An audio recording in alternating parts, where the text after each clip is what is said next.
Au nom du Père et du Fils et du Saint-Esprit, ainsi soit-il. Bien chers fidèles, en cette fête de Saint-Michel Archange, dans laquelle nous faisons la mémoire du 16e dimanche après la Pentecôte, avec Saint Grégoire et Saint Jérôme, nous avons essayé de nous rappeler la grandeur du monde des anges, de leur fonction, de leur nature, de leur fonction, et de leur exemple qu'ils nous donnent lorsque ils agissent, s'ils sont des envoyés de Dieu, ou alors lorsque, entre guillemets, ils n'agissent pas, c'est-à-dire dans le sens de ces esprits purs qui ne reçoivent pas de la part du bon Dieu un ordre d'être messager, ce que signifie ange, être messager, mais cette grande multitude d'anges qui ne font que, entre guillemets, adorer Dieu et jouir de Dieu, et jouir de leur obéissance, jouir de leur soumission à Dieu, à la différence des anges déchus qui sont tourmentés pour l'éternité de leur rébellion, de leur désobéissance.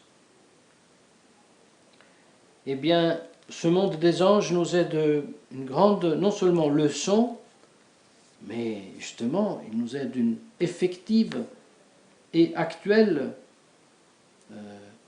protection, et bénédiction. Chacun de nous a en ce moment que je parle un ange qui voit la face de Dieu et qui nous protège dans l'âme et dans le corps, n'est-ce pas? Et c'est dans cette perspective que nous avons aussi essayé de comprendre avec Saint Jérôme la réponse que Jésus-Christ donne aux apôtres, qui étaient des hommes à l'époque de l'esprit très très très lourd. Quand il pose la question qui sera le premier dans le royaume des cieux, ce n'est pas pour savoir qui sera plus haut dans les demeures de la contemplation mystique, mais c'était une question de sous, parce qu'ils ont vu que Saint Pierre et Jésus-Christ ont payé le même impôt, alors les autres sont devenus un peu jaloux, mais je vais peut-être dire que ce Pierre-là est plus que nous, qui vaut plus? Et Seigneur, dis-nous, mais qui est le plus grand au royaume des cieux? Et Jésus-Christ met en leur milieu un enfant et leur enseigne qu'ils doivent devenir, par vertu, enfants, avoir l'esprit d'enfance, cet esprit d'enfance qui justement les accommune, comme par analogie, à l'esprit des anges. Cet esprit de soumission, cet esprit de soumission qui jouit d'être soumis, parce que cet esprit se sent protégé. Cette soumission qui ne trouve pas l'obstacle de la nécessité d'obéir avec douleur, parce que contrasté par la volonté propre. Non, il faut devenir enfant de notre Seigneur Jésus-Christ, soumettre notre volonté avec la même naturalité, avec la même simplicité, avec la même aisance avec laquelle l'enfant soumet non pas sa volonté qui plus tard malheureusement s'éveillera et devra un rebelle, mais en attendant se soumet avec son affection, avec son cœur, avec son corps. Eh bien, parcourons rapidement tout ce programme avec Saint Grégoire qui nous enseigne donc non seulement la nature des anges, comme nous avons déjà vu que ce sont des purs esprits, mais et que quelques-uns de ces purs esprits, Dieu fait ses messagers, comme dit le psaume. Et là donc sont contenus, n'est-ce pas, le monde des anges, qui est constitué par 9 cœurs des anges. Les anges, les archanges, les vertus, les puissances, les principautés, les dominations, les trônes, les chérubins et les séraphins. Eh bien, les deux premiers, anges et archanges, et les chérubins et les séraphins, nous dit Saint Grégoire, c'est facile de les trouver mentionnés dans les Saintes Écritures. Pour les 5 cœurs des vertus, des puissances, des principautés, des dominations et des trônes, il faut aller les voir chez Saint Paul dans les épîtres aux Éphésiens et aux Colossiens. Mais enfin, à la fin, on les a tous les 9 cœurs des anges.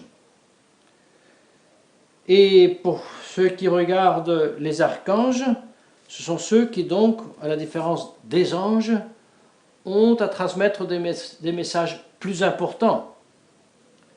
Ainsi, le message le plus important, l'absolu, qui a été porté du ciel à la terre, c'est bien le message de l'Annonciation, que le Verbe se fera chair, si la Sainte Vierge veut, elle a voulu. Et donc il s'est fait chair. Et cette annonce a été portée par le plus grand et le plus important des archanges, qui était Gabriel, la force de Dieu, parce que le nom Gabriel signifie la force de Dieu. Tandis que lorsqu'il s'agit de manifester et de donner connaissance, porter un message qui regarde la incomparable puissance divine, alors c'était l'archange qui porte le nom qui signifie qui est comme Dieu, et c'est le nom Michel, l'archange Michel, que nous fêtons aujourd'hui. Pour ensuite rappeler la signification du nom Raphaël, qui signifie la médecine de Dieu, qui donc ne guérit pas seulement Tobie, mais qui est l'archange de la médecine, si on veut dire, et même des esprits malades. Et la maladie de l'esprit est celle du doute. Saint Raphaël archange nous aide dans le doute, lorsque nous avons des doutes, n'est-ce pas? Venons-en au Saint Michel. Eh bien, il y a bien un événement qui fait si que la incomparable puissance de Dieu devait être connue, devait être révélée.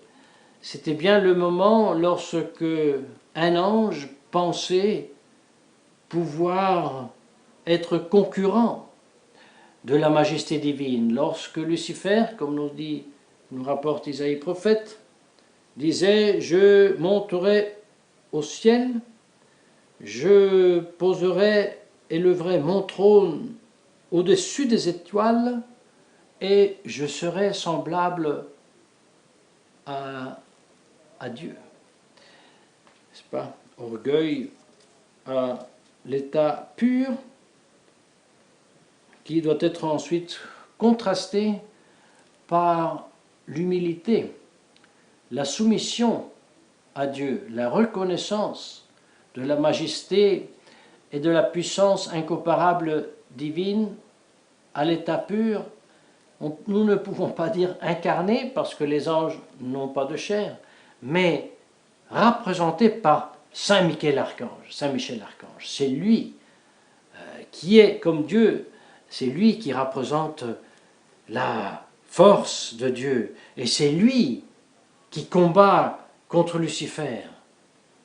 Et il le combat sans jamais perdre de vue Dieu. Grande leçon de la façon d'affronter le mal. Grande leçon de respecter même la nature de Satan, qui est un ange, et laisser à Dieu de le jeter dans les plus profonds des enfers et de le chasser de nous. Attention, il faut combattre l'ennemi, mais non pas comme si nous étions, nous, par notre force, que nous le combattons, mais c'est par la force divine que nous vainquons l'ennemi. D'autant plus, c'est par la force de Dieu, et uniquement dans la force de Dieu, que nous sommes vainqueurs de Satan. Et c'est pour cela, avant d'engager la bataille,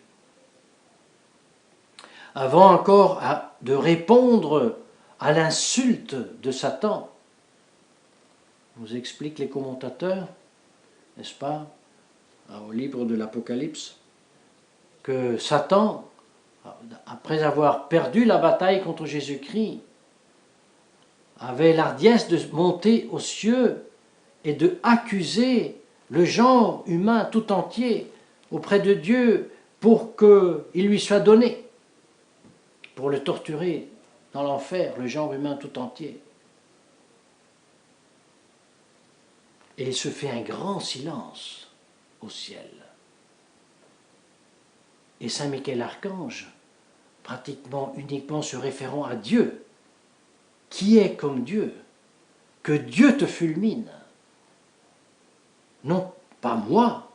Et si c'est moi, en vertu de Dieu, je te fulmine et je te jette à terre, dans les enfers, à la fin des temps. Sans maintenant vouloir entrer à examiner la bataille des derniers temps, sans vouloir examiner si ce passage de l'Apocalypse se réfère au début des temps, lorsque le démon, Satan, Lucifer, a été déchu des cieux avec tous les anges qui nous ont suivis. Sans vouloir donc entrer dans cette disquisition, ce que nous est à cœur, c'est de cueillir que comme les anges gardiens des petits dont parle Jésus-Christ aujourd'hui dans l'Évangile, lorsque est menacé qui tente de les scandaliser, lorsque donc les anges gardiens de ces petits sont nommés et décrits et révélés comme ceux qui voient la face de Dieu. Eh bien, ainsi, Saint Michel-Archange, lorsqu'il affronte Satan pour le vaincre, il voit la face de Dieu.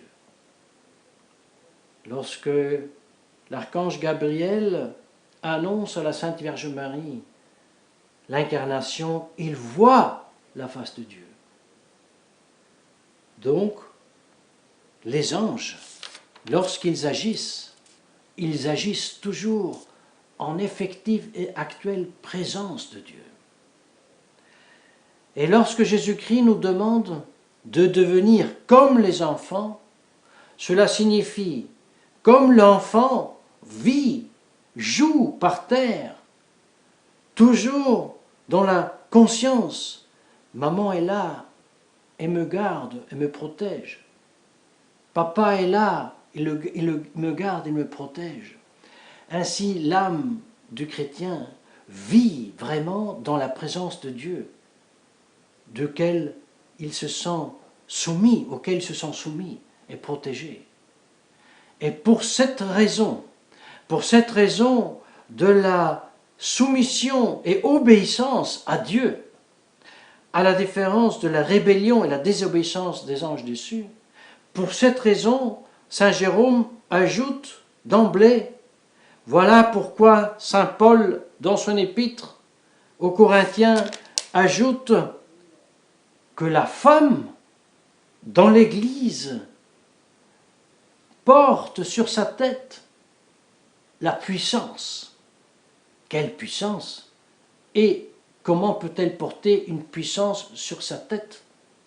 Eh bien, elle le peut faire par le moyen du voile. La femme voilée dans l'Église, voilà qu'elle porte sur sa tête le voile qui est le symbole de la puissance de son mari, auquel elle est soumise en obéissance. Et dans les versets qui suivent, Saint Paul ajoute que les deux, femmes et hommes, tous les deux sont soumis à Dieu. Et comme la femme est voilée pour démontrer qu'elle est soumise à l'homme, au mari, ainsi l'homme est dévoilé dans l'Église pour signifier qu'il est soumis à Dieu. Et tous les deux, hommes et femmes, épouse et époux, sont tous les deux au même niveau soumis à Dieu, mais de façon différente, selon leur nature, hommes et femmes. Mes chers fidèles, nous avons voulu extraire de ces faits un enseignement.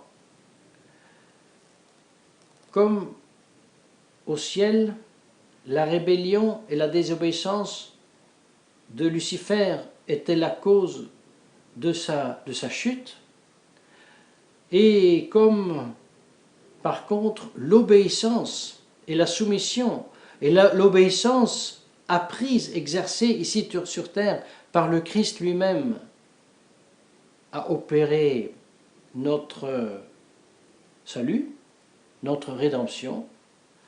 Ainsi, nous devons redevenir nous aussi comme les enfants et exercer, apprendre à soumettre notre volonté rebelle, la rendre souple et généreusement et joyeusement soumise à la volonté de Dieu, de même que les anges bons sont soumis à Dieu, et de même que l'enfant bon, avant encore de s'éveiller à la malice, est bonnement et heureusement soumis à ses parents en jouissant de leur protection et de leur affection. Et là, bien chers fidèles, nous sommes à la racine de notre éternelle félicité ou notre éternel malheur. Mais nous sommes aussi à la racine d'une véritable contre-révolution dans ce monde. Ça n'a aucun sens de faire des grandes disquisitions sur la société selon les commandements de Dieu, à la différence de la société maçonnique et gnostique et satanique, si nous ne vivons pas des commandements de Dieu, de la soumission à Dieu, ça ne nous sert à rien. Et la femme traditionnaliste qui dans son cœur est une émancipée, qui dans son cœur méprise son époux, ou alors un époux qui est tellement ramolli par la société moderne, qui n'est même pas capable de transmettre à son épouse protection et puissance aussi. Mais alors nous sommes loin de refaire notre cité catholique. Et c'est pour cela on doit faire une chose sans omettre l'autre, bien sûr. Il faut étudier, analyser, etc.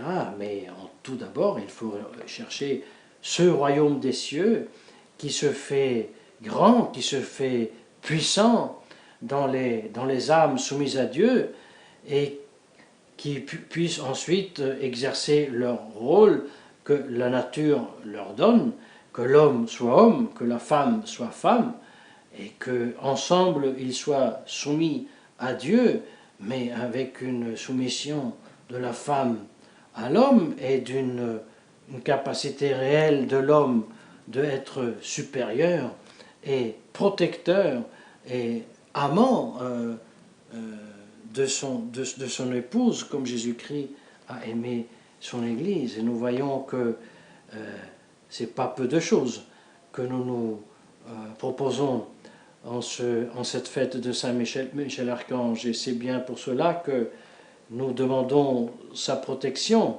afin que la Sainte Vierge Marie nous puisse intercéder pour nous, afin que nous recevions quelque chose de cette soumission, de cette obéissance à Dieu qu'ont les anges et les archanges et les chœurs des anges, afin que nous devenions ici, nous, êtres humains, dans notre âme et dans notre corps, des enfants de Dieu, et que nous puissions ainsi vivre de la grâce que nous a méritée Jésus-Christ et même mourir et combattre et, en triomphant de la malice du démon ici sur terre, au nom du Père et du Fils et du Saint-Esprit, ainsi soit-il.